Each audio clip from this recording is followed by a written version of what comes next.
కొరకే కల్వరి స్వరము నీ కొరకే.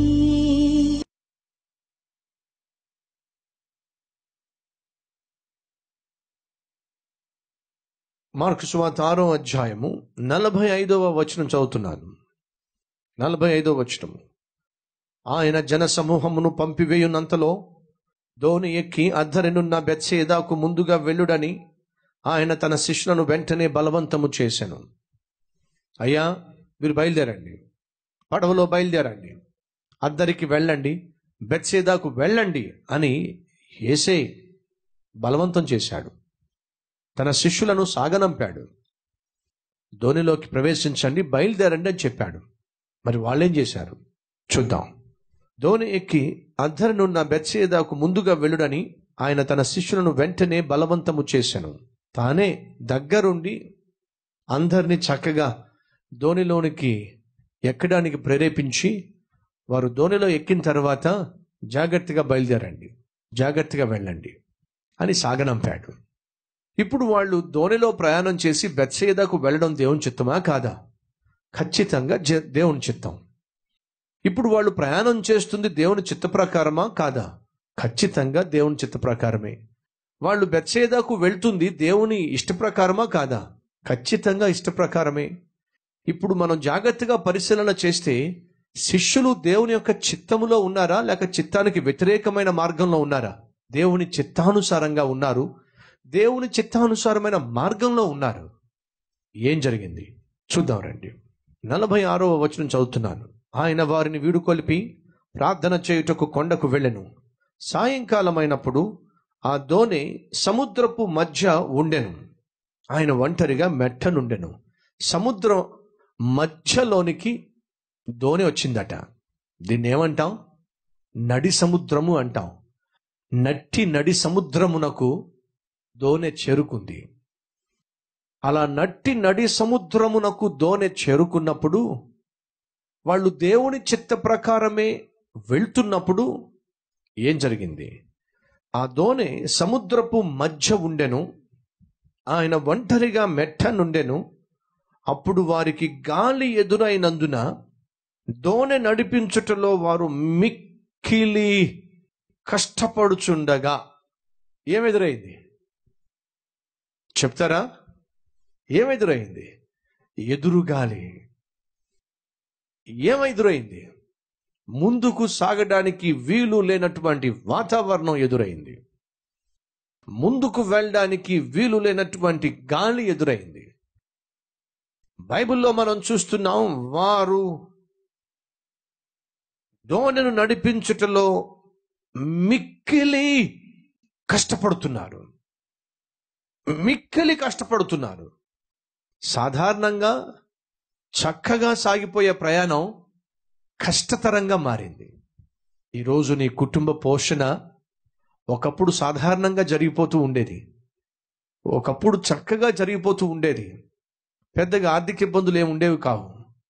కానీ దేవుణ్ణి నమ్ముకున్న తర్వాత, వాక్యానుసారంగా జీవించడం మొదలుపెట్టిన తర్వాత, నీ ప్రార్థనా జీవితాన్ని బలపరుచుకుంటూ కుటుంబాన్ని కూడా దేవుని సన్నిధికి నడిపించడం మొదలుపెట్టిన తరువాత కుటుంబ పోషణ మిక్కిలి కష్టంగా మారిందా? వ్యాపారము నడిపించటము మిక్కిలి కష్టంగా మారిందా? ఉద్యోగము నీకు కష్టతరంగా మారిందా? ఆ ఉద్యోగంలో ఉన్న వాతావరణము మిక్కిలి కష్టతరంగా మారిందా? ఉద్యోగం పోతుందేమో, ఉద్యోగం ఊడిపోతుందేమో అనేటటువంటి పరిస్థితి ఏదైనా దాపరించిందా? జాగ్రత్తగా వినండి. ఆనాడు యేసుక్రీస్తు తన శిష్యులను పడవ ఎక్కించి సాగనంపి బయలుదేరండి అని చెప్పి, అంటే వాళ్ళు యేసు చిత్త ప్రకారమే, యేసు మాట ప్రకారమే ప్రయాణం చేస్తూ ఉంటే ప్రయాణం సాఫీగా సాగాలిగా, ప్రయాణం చక్కగా సాగాలిగా. మరి అదేమిటి? ఆ ప్రయాణంలో సమస్య వచ్చిందేమిటి? ఆ ప్రయాణంలో ఎదురుగాలి వచ్చిందేమిటి?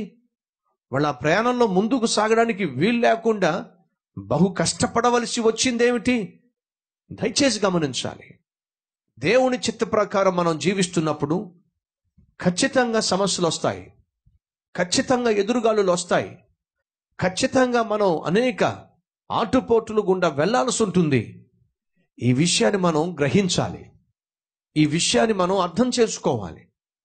దేవుని బిడ్డగా జీవిస్తున్నాను కాబట్టి అన్నీ కలిసి వస్తాయనే ఆలోచన విధానం నుంచి బయటికి రండి. వాక్యానుసారంగా జీవిస్తున్నాను కాబట్టి సమస్తము నాకు మేలుకరంగా నా కళ్ళ ముందే అప్పటికప్పుడే జరిగిపోతాయి అనే ఆలోచన నుంచి బయటికి రండి. దేవునికి ఇష్టునిగా జీవిస్తున్నాను కాబట్టి నాకు ఇంకా ఎదురే ఉండదు, తిరిగే ఉండదు అనే ఆలోచన విడిచిపెట్టండి.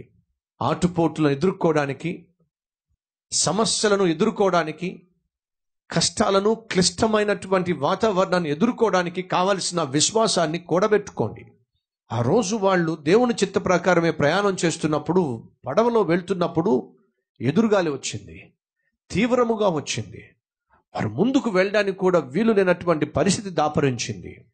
ఈరోజు నీ జీవితం అలాంటి పరిస్థితి గుండా వెళ్తుందా? అప్పుడు నీకు వచ్చే ప్రశ్న ఏమిటంటే, ఇంత కష్టపడుతూ ఉండగా దేవుడు ఏం చేస్తున్నాడు? ఇంత శ్రమ పడుతూ ఉండగా నా దేవుడు ఏం చేస్తున్నాడు? ఇన్ని సమస్యల్లో చిక్కుకొని పోయి ఉండగా నా దేవుడు ఏం చేస్తున్నాడు?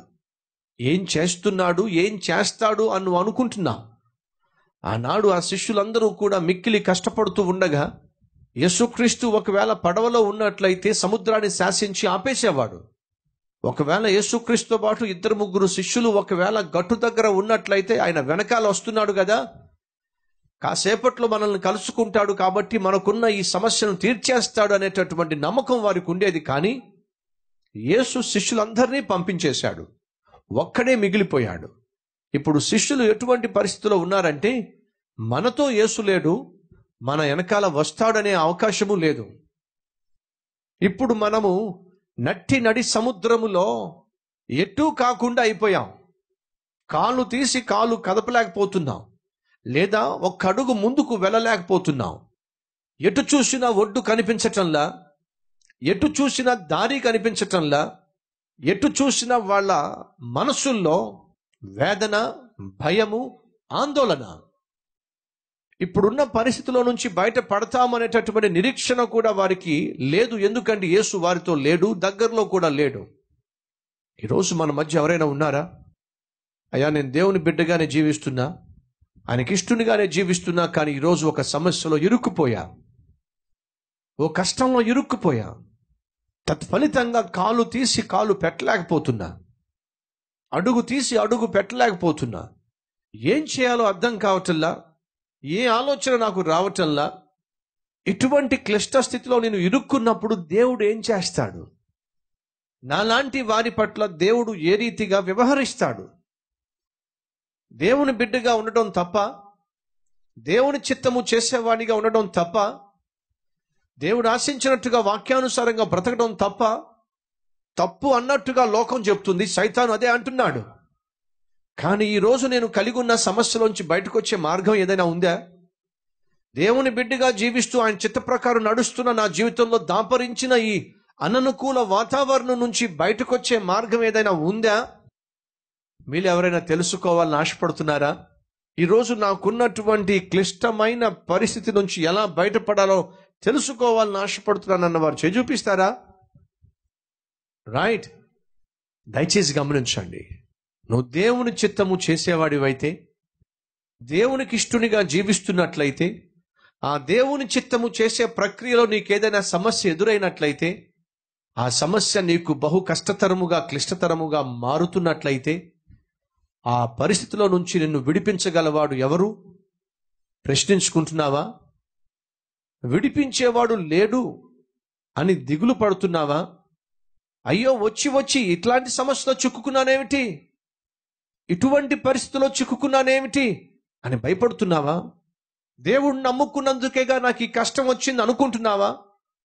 ఆనాడు తన శిష్యులు సముద్రపు నడి సముద్రం మధ్య తన చిత్తానికి లోబడిన శిష్యులు కష్టంలో ఇరుక్కున్నప్పుడు కొండపై నుంచి యేసు మధ్యలో ఉన్న, సముద్రపు మధ్యలో ఉన్న తన శిష్యులను చూశాడు. వారు నడి సముద్రములో ఇరుక్కుపోవడం, నడి సముద్రములో చిక్కుకొని పోవడం, ఎదురు గాలికి తట్టుకోలేక ముందుకు సాగే వీలు లేక వాళ్ళు మిక్కిలి కష్టపడడము యేసు చూశాడు. ప్రియ సహోదరులు, నా ప్రియ సహోదరులు, నువ్వు కష్టపడడము ఈ లోకంలో నీ ఇంటి వారు చూడటం లేదేమో, నువ్వు సమస్యల గుండా వెళ్ళడము నీ బంధువులే పట్టి చూడటం లేదేమో, నువ్వు ఎంత ఉక్కిరి బిక్కిరవుతున్నావో, ఎంత అల్లాడిపోతున్నావో, ఎంతగా నలిగిపోతున్నావో, ఎంతగా కృంగిపోతున్నావో, ఎంతగా కన్నీళ్లు కారుస్తున్నావో, నీ వాళ్ళే దాన్ని చూడటం లేదేమో, పట్టించుకోవట్లేదేమో, గ్రహించటం లేదేమో, చెయ్యూతనివ్వటం లేదేమో, చెయ్యి చాచటం లేదేమో, నిస్సహాయ స్థితిలో నువ్వు ఉండిపోయావేమో. నిన్ను ప్రేమించేవాళ్లే, నువ్వు ప్రేమించేవాళ్లే నీ కష్టాన్ని చూసి చూడనట్టుగా వదిలేస్తున్నారేమో. కానీ ఈరోజు ఒక శుభవార్త చెప్పాలని ఆశపడుతున్నా. దేవుని చిత్తము చేసేవారిని, తన చిత్త ప్రకారం నడిచేవారిని, అలా దేవుని చిత్తము చేసే ప్రక్రియలో, దేవుని మార్గములో నడిచే సమయములో ఎదుర్కొనే సమస్యలకు, అలా సమస్యల గుండా వెళుతున్నప్పుడు ఈ లోకంలో ఎవరు నిన్ను పట్టించుకోకపోయినా, చూడకపోయినా, నిన్ను పిలిచిన ఆ మార్గంలో నడిపిస్తున్న యేసు ఖచ్చితంగా నిన్ను చూస్తాడు. ఖచ్చితంగా యేసు నిన్ను చూడటమే కాదు, మరేం చేస్తాడు? ఎప్పుడైతే తన శిష్యులు మిక్కిలి కష్టపడుతూ ఉండగా కొండపైన ఉన్నటువంటి యేసు తన శిష్యులను చూశాడు. శిష్యులు అనుకున్నారు యేసు ఎలా వస్తాడు? శిష్యులు అనుకున్నారు యేసు వెనక పడవలో రావాలంటే ఎవరో ఒకరు యేసును పడవలో తీసుకురావాలిగా, అందరం మనం పడవలో ఉండిపోయాంగా, ఇప్పుడు యేసు వచ్చే అవకాశము లేదు అనగా వారు అనుకుంటున్నారు, ఇప్పుడు మనకున్న ఈ పరిస్థితిలో చిక్కుకుని పోయి ఉన్నాం, దేవుడు కూడా మనకు సహాయము చేయలేడు. కొన్నిసార్లు మనం దేవుని బిడ్డలుగా జీవిస్తున్నప్పుడు, కొన్నిసార్లు దేవుని చిత్తానికి మనల్ని మనం అప్పగించుకున్నప్పుడు, దేవునికి ఇష్టలుగా జీవించడానికే మిమ్మల్ని మీరు సమర్పించుకున్నప్పుడు, కొన్ని సమస్యలు ఎంత తీవ్రంగా ఉంటాయంటే, దేవుడు కూడా నన్ను ఈ సమస్యలోంచి బయటికి తీసుకురాలేడేమో, దేవుడు కూడా ఈ కష్టంలోంచి బయటికి తీసుకురాలేడేమో, ఇక దేవునికి కూడా సాధ్యం కాదేమో అనేటటువంటి ప్రశ్నలు మనలో తలెత్తుతాయి, మన మనస్సును తొలిచివేస్తాయి. ఈరోజు అనుకుంటున్నావా, నా సమస్య ఎవరూ తీర్చలేరు, నాకున్నటువంటి పరిస్థితి నుంచి నన్ను ఎవరూ విడిపించలేరు, నా పరిస్థితులను ఎవరూ మార్చలేరు అనుకుంటున్నావా? నువ్వు దేవుని బిడ్డవైతే, దేవుని చిత్త ప్రకారము నడుస్తున్న వ్యక్తివైతే, దేవునికి ఇష్టడువైతే, నువ్వు ఏ సమస్యలో ఏ కష్టంలో ఇరుక్కున్నావో, అల్లాడిపోతున్నావో, అటువంటి పరిస్థితిలో నా ప్రభు నిన్ను గమనిస్తున్నాడు, నిన్ను చూస్తున్నాడు. అనొచ్చు, బ్రదర్ చూస్తే మాత్రం ఏం లాభం, ఏదైనా చేస్తే కదా, మా సమస్యలోంచి విడిపిస్తే కదా, మేము చేరుకోవలసిన గమ్యానికి చేరిస్తే కదా మాకేదైనా ఉపయోగం, చూస్తే ఏం లాభం? దయచేసి గమనించండి, నా ప్రభువు చూసేవాడు, ఆ తర్వాత చేసేవాడు. కేవలము చూసి సరిపెట్టుకునేవాడు కాదు, తానేమైతే చూస్తున్నాడో గమనిస్తున్నాడో దానికి సంపూర్ణమైన జవాబును అనుగ్రహించేవాడు. ఆనాడు తన శిష్యులు మిక్కిలి కష్టపడుచు ఉండగా ఆయన చూచి, ఉందా మాట 48వ వచనము, అప్పుడు వారికి గాలి ఎదురైనందున దోణి నడిపించుటలో వారి మిక్కిలి కష్టపడుచుండగా ఆయన చూశాడు. మీలో ఎంతమంది ఉన్నారు, బ్రదర్ నా జీవితంలో నేను చాలా కష్టపడుతున్నా, కష్టాలు గుండా వెళ్తున్నాను అన్న వారు ఎవరైనా ఉన్నట్లయితే చేయి చూపిస్తారా? అయితే మీకు ఒక శుభవార్త, మీ కష్టాన్ని నా ప్రభువు చూశాడు. చూడటమే కాదు, ఆయన ఏం చేస్తున్నాడో చూద్దాం రండి. వారు మిక్కిలి కష్టపడుచు ఉండగా ఆయన చూచి, రాత్రి ఇంచుమించు 4వ జామున సముద్రము మీద నడుచుచు వారి యొద్దకు వచ్చి, వాళ్ళు ఇప్పుడు ఎక్కడున్నారు? సముద్రపు మధ్యలో ఉన్నారు. చీకటి అలుముకుంది, ఏమీ కనిపించటంలా, మార్గం కనిపించటంలా, చీకటి కమ్ముకుంది, ఎదురు గాలి భయంకరంగా వాళ్ళని అటు ఇటు కొట్టేస్తుంది. అటువంటి సమయంలో యేసుక్రీస్తు వారిని చూశాడు. యేసుక్రీస్తు రాలేడు, తీసుకొచ్చే వాళ్ళెవరూ గట్టు మీద లేరు అని శిష్యులు అనుకుంటున్న సమయంలో యేసు వచ్చేసాడండి. కొన్నిసార్లు మనం కలిగి ఉండే సమస్యలే ఎంతగా మనల్ని తీవ్ర ఒత్తిడికి గురి చేస్తాయంటే, దీనికి ఈ సమస్యకు నాకు జవాబు దొరకటం లేదు, ఎంత ఆలోచించినా నేను కలిగి ఉన్నటువంటి సమస్యకు పరిష్కారము కనిపించటం లేదు, ఎంత ఆలోచించినా ఇందులో నుంచి బయటపడతాను అనేటటువంటి నమ్మకం నాకు కుదరటం లేదు. అదే ఆనాడు శిష్యుల యొక్క పరిస్థితి, దేవుని చిత్తము చేసినటువంటి భక్తుల పరిస్థితి. యేసుక్రీస్తు పడవలో రావాలంటే ఎవరో ఒకరు తీసుకురావాలి, తీసుకొచ్చేవాళ్ళు కూడా లేరు. కాబట్టి అనిపించింది వాళ్లకు యేసుక్రీస్తు కూడా రాలేడు. కానీ చూసిన యేసు వచ్చేశాడండి. ఎలా వచ్చాడో తెలుసా? వారు ఎన్నడూ ఊహించని మార్గంలో వచ్చాడు, వారెన్నడూ తలంచని విధానంలో వచ్చాడు. అప్పటి వరకు సముద్రంలో పడవలో ప్రయాణం చేయడం తెలుసు కానీ, పడవలో వెళ్ళడం తెలుసు కానీ, మనిషి ప్రయాణం చేస్తున్నప్పుడు గట్టు మీద అయితేనేమో గుర్రం మీదో గాడిద మీదో రథం మీదో ప్రయాణం చేయటం సాధారణంగా మనుషులకు తెలుసు. సముద్రం మీద ప్రయాణం చేస్తున్నప్పుడు ఓడలోనో పడవలోనో ప్రయాణం చేయటం మనుషులకు తెలుసు. కానీ ఇప్పుడు యేసు వారి దగ్గరకు వస్తున్నాడు, ప్రయాణమై వస్తున్నాడు. పడవలో రావటంలా, ఓడలో రావటంలా, వారెన్నడూ ఊహించని మార్గములో ఆయన వస్తున్నాడు. ఎలా వస్తున్నాడు? నా చిత్తము ఎరిగి నా చిత్తమును చేసే నా బిడ్డలు సమస్యల్లో ఉన్నప్పుడు నేను అసాధ్యాన్ని సాధ్యపరుస్తాను, వారికున్న సమస్యను సమసిపోయే విధంగా చేస్తాను, వారు ఎన్నడూ ఊహించని మార్గంలో నేను వారిని దర్శిస్తాను, వారి దగ్గరకు వెళ్ళి వారిని విడిపిస్తాను. ఆనాడు యేసు ఎన్నడూ శిష్యులు ఊహించని మార్గంలో సముద్రం మీద నడుచుకుంటూ తన శిష్యుల దగ్గరకు వచ్చేశాడు. ఎందుకు సముద్రం మీద నడుచుకుంటూ వచ్చాడు? తన చిత్తము చేసేవాళ్ళు సమస్యల్లో చిక్కుకున్నప్పుడు నా ప్రభు అద్భుతముగా వారి దగ్గరికి వస్తాడు, అద్భుతమైన మార్గంలో వస్తాడు. సహోదరుడా, సహోదరి, ఈరోజు నీ జీవితంలో ఎదుర్కొంటున్న సమస్యకు పరిష్కారము నీ కను చూపు మేరల్లో కనిపించకపోవచ్చు, జవాబు వస్తుందనే నమ్మకము నీకు కుదరకపోవచ్చు. కొన్నిసార్లు అనిపిస్తుంది దేవునికి కూడా సాధ్యం కాదేమో అనిపిస్తుంది. అయితే విను, నా దేవుని చిత్తము చేసే నీవు సమస్యల్లో ఉన్నప్పుడు ఆ సమస్యకు పరిష్కారము చూపించటానికి దేవుడు నువ్వు ఊహించని మార్గంలో నీకు పరిష్కారం తీసుకొస్తాడు.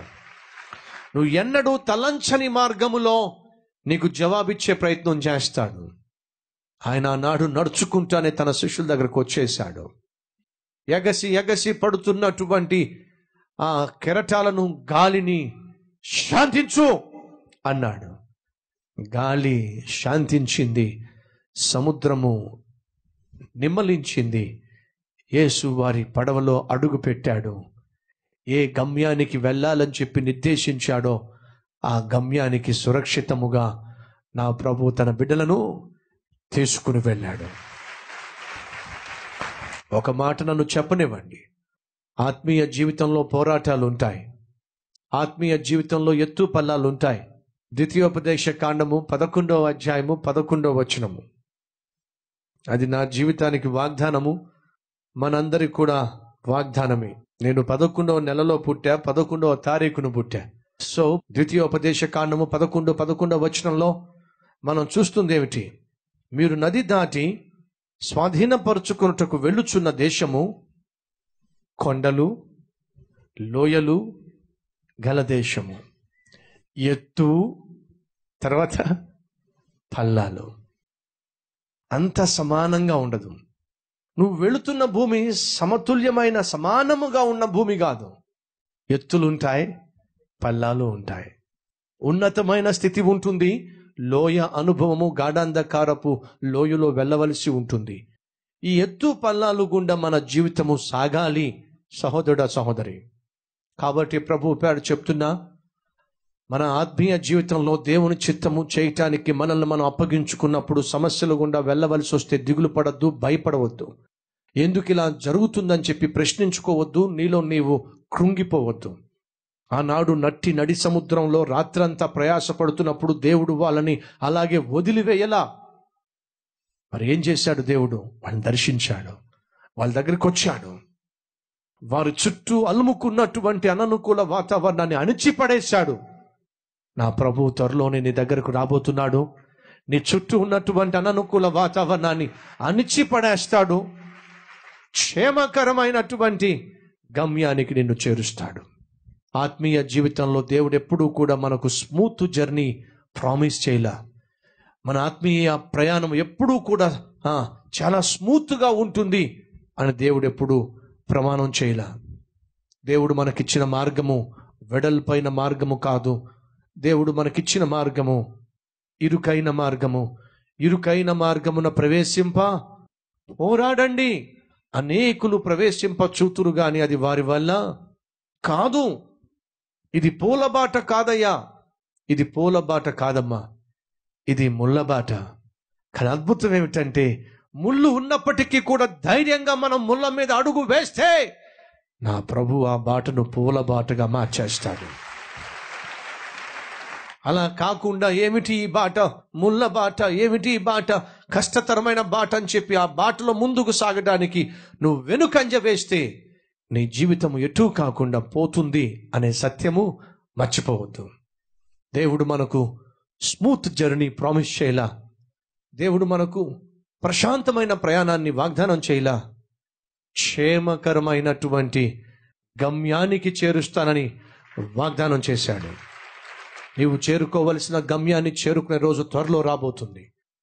నువ్వు ఏ ప్రయత్నం అయితే, ఏ పనినైతే నువ్వు దేని నిమిత్తం ప్రారంభించావో దాని విజయాన్ని చూసే రోజు త్వరలోనే రాబోతుంది. అప్పటి వరకు నీ విశ్వాసాన్ని కాపాడుకో. దేవుని చిత్తంలో ముందుకు సాగు. అలా ముందుకు సాగడంలోనే ఆశీర్వాదం ఉంది. దేవుని చిత్తములో కష్టాలు పడడంలోనే ఆశీర్వాదం ఉంది. దేవుని చిత్తములో ఇబ్బందులు గుండా వెళ్ళడంలోనే ఆశీర్వాదం ఉంది. డేవిడ్ లివింగ్స్టన్ అనే భక్తుడు ఒక మాట అన్నాడు. దేవుని చిత్తములో ఆఫ్రికా అడవులలో మానవ మృగాల మధ్య జీవించటమే నాకు క్షేమము. దేవుని చిత్తానికి వ్యతిరేకముగా ఇంగ్లాండ్ దేశాన్ని పరిపాలించే స్థానములో కూర్చోవడము నాకు బహు ప్రమాదము అని చెప్పాడు.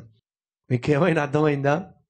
దేవుని చిత్తానికి వ్యతిరేకంగా ఒక దేశాన్ని పరిపాలించే నాయకుడు కావడం కంటే దేవుని చిత్తములో ఒక అడవిలో మృగముల మధ్య నివసించటమే క్షేమము అని సెలవిచ్చాడు. ఈరోజు ఒకవేళ దేవుని చిత్తములో మృగముల మధ్య నువ్వు నివసిస్తున్నావేమో, దేవుని చిత్తములో కష్టాల మధ్య నువ్వు నివసిస్తున్నావేమో, అయితే గమనించు. షద్రక్, మెషక్, అబెద్నోగో దేవుని చిత్తానికి వ్యతిరేకంగా ఆ బొమ్మకు మొక్కడం కంటే దేవుని చిత్తములో అగ్నిగుండంలో వేయబడ్డమే మాకు మేలు అని విశ్వసించారు. అడుగుతున్నా, దేవుని యొక్క చిత్తానికి వ్యతిరేకంగా బొమ్మకు మొక్కడం మేలంటారా? దేవుని చిత్తములో అగ్నిగుండంలో పడవేయబడ్డం మేలంటారా? ఏమిటో మీరే చెప్పండి. అగ్నిగుండంలో పడవేయబడ్డమే మేలంటారా? అందుకే దేవుడు మిమ్మల్ని అగ్నిగుండం గుండా తీసుకెళ్తున్నాడు, మీ జీవితాన్ని మరింత మేలుకరంగా మార్చటానికి.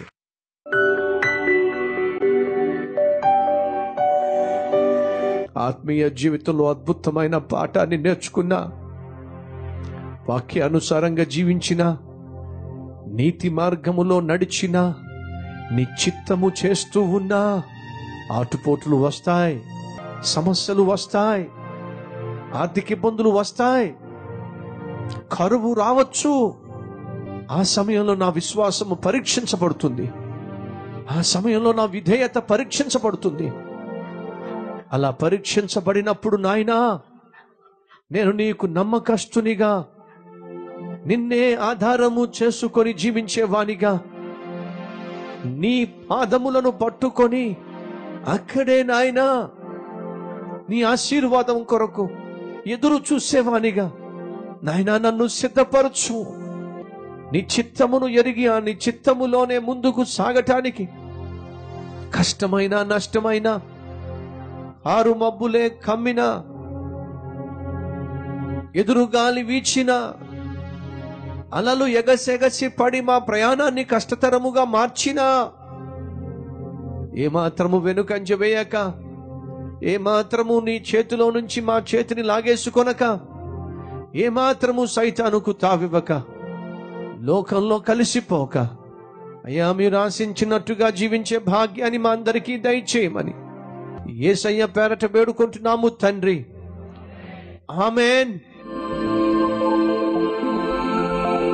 ఒకరోజు ఒక సహోదరి తనకున్నటువంటి కుమారుడు బహు అనారోగ్యంతో బాధపడుతున్నప్పుడు, ఇక లాభం లేదు తీసుకుపోండి చచ్చిపోతాడని చెప్పి డాక్టర్లు చెప్పినప్పుడు, ఒక దుఃఖకరమైనటువంటి పరిస్థితి గుండా వెళుతున్నప్పుడు, బిడ్డకు బాగోనప్పుడు తనకొచ్చినటువంటి ఆలోచన ఏమిటంటే, బిడ్డ చనిపోతాడని చెప్పి అంటున్నారు. ప్రభువా, అనేక లక్షల మందికి సజీవుడు అయిన నిన్ను గూర్చినటువంటి సత్య సువార్తను వినిపింపచేస్తాను, నా పట్ల కనికరం చూపు నాయనా అని తాను మొక్కుకుంది. ఎప్పుడైతే తాను ఆ విధంగా ప్రభుతో వడంబడిక చేసుకుందో, మరుసటి రోజులోనే ఆ బిడ్డ శరీరంలో మార్పు రావడం జరిగింది. అనేక సందర్భాల్లో మనం దేవునికి మొక్కుబడులు చేస్తాం. మా అబ్బాయి ఎగ్జామ్స్లో పాస్ అయితే, మా బిడ్డలకు ఉద్యోగం వస్తే, సంబంధం కుదిరితే, లేదా ప్రమోషన్ వస్తే, లేదా ఇల్లు దొరికితే, లేదా వాహనం కొనుక్కుంటే, అనేక సందర్భాల్లో మనం దేవుని సన్నిధిలో మొక్కుబడులు మొక్కుకుంటాం. దేవుడు కనికరించి మనకు జవాబిచ్చిన తర్వాత అనేక సందర్భాల్లో మనం ఆ మొక్కుబడిని మర్చిపోతాం. ఒకవేళ మీలో అనేక సందర్భాల్లో కల్వరిస్వరాన్ని బలపరుస్తాం ప్రభువా అని మీరు ప్రభువుకు మాట ఇచ్చారేమో, ఇప్పటి వరకు ఆ మాటను నెరవేర్చుకోలేకపోయారేమో. బైబిల్లో ఒక చక్కని మాట ఉంది, దేవునికి మాట ఇచ్చి తప్పిపోవడం కంటే అసలు మాట ఇవ్వకపోవడమే మేలు అని చెప్పి మాటిచ్చిన మనం ఆ మాట నిలబెట్టుకుందాం. మన బిడ్డల జీవితంలో ఆరోగ్యాన్ని, మన కుటుంబంలో సమాధానాన్ని, మనం చేస్తున్న పనులలో విజయాన్ని దేవుడు అనుగ్రహించులాగున మనమిచ్చినటువంటి మాటను మనం నిలబెట్టుకుందాం. అదే సమయంలో ఒకవేళ కల్వరిస్వరాన్ని బలపరుస్తారని ఒకవేళ తీర్మానం తీసుకున్నట్లయితే ఆ తీర్మానాన్ని త్వరలోనే నిలబెట్టుకోమని, క్రియల్లో పెట్టమని ప్రభు పేరట మనవి చేస్తున్నా.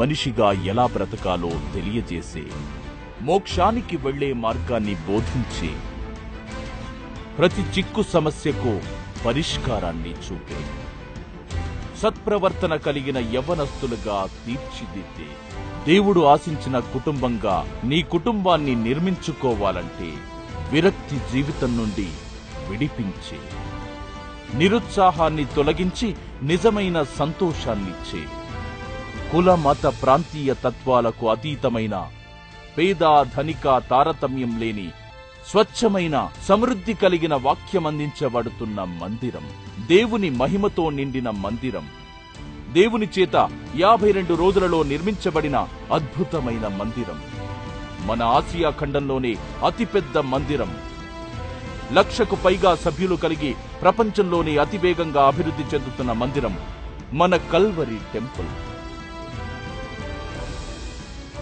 ఈ అద్భుతమైన మందిరాన్ని మీరును దర్శించండి, మీ జీవితాలను దిద్దుకోండి, దేవుణ్ణి మహిమపరచండి.